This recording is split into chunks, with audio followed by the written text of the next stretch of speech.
Hello and welcome to this, my next and latest chess video. Now this is slightly different. It's going to show details of two blitz games that I've played today. That is Saturday the 5th of October 2013 on the free internet chess server. Again, both 5-minute blitz games, different opponents, both opponents rated higher than I am. Anyway, they're to show tactics, and this first video is going to show the Greek gift sacrifice. I fall victim to this and lose my queen in this tactic.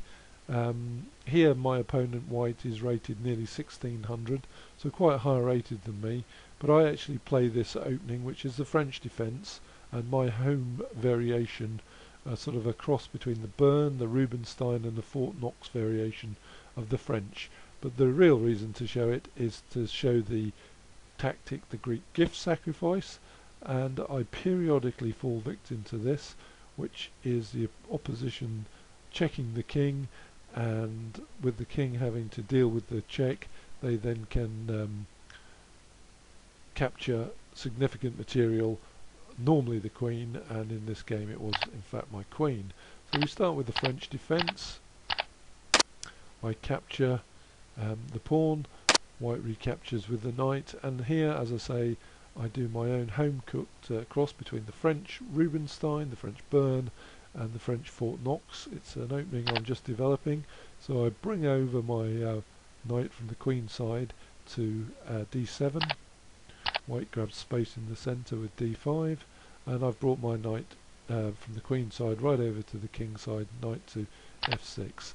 White pins the knight, I unpin with my bishop, and white brings his bishop out to d3, good square for that bishop, and I develop my bishop to d7, fully intending it to put it on c6, and that is the hallmark of the Fort Knox variation of the French.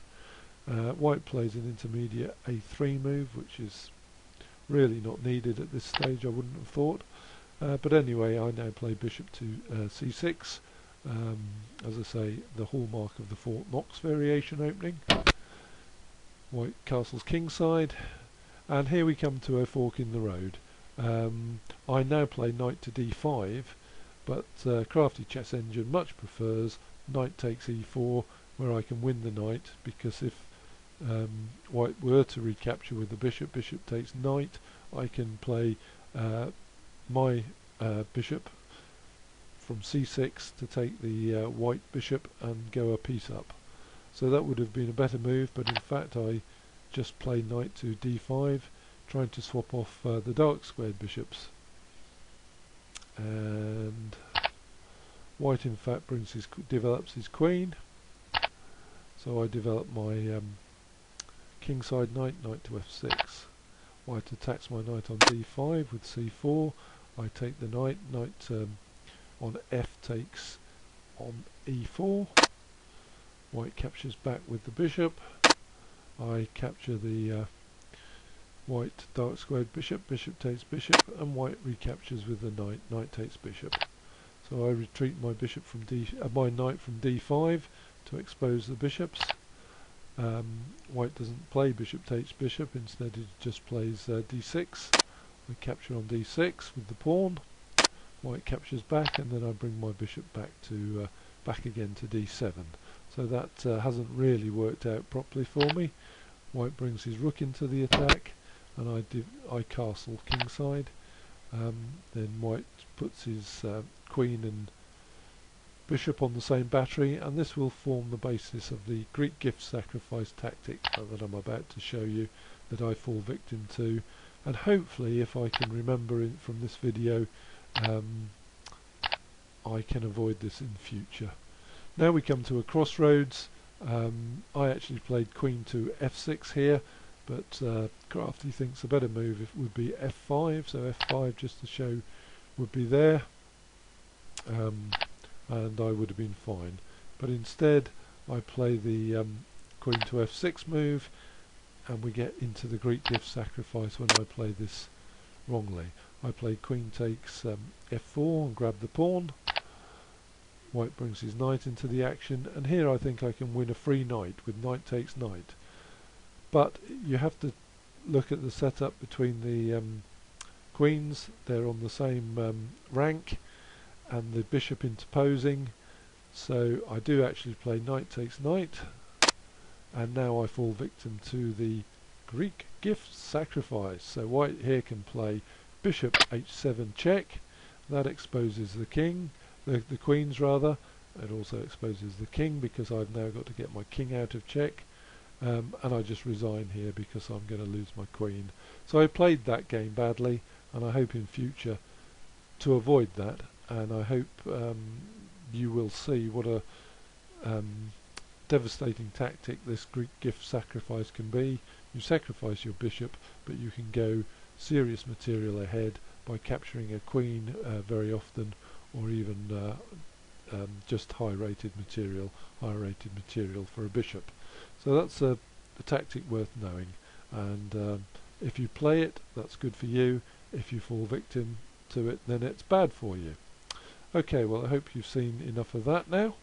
Now I'm going on to my next game, and here we can see the end position of my next game. So I'll go back to the start. Again, I'm playing a higher rated opponent, and this is the English opening versus the English defence. I ought to do a video on that at some stage, but my favourite English defence.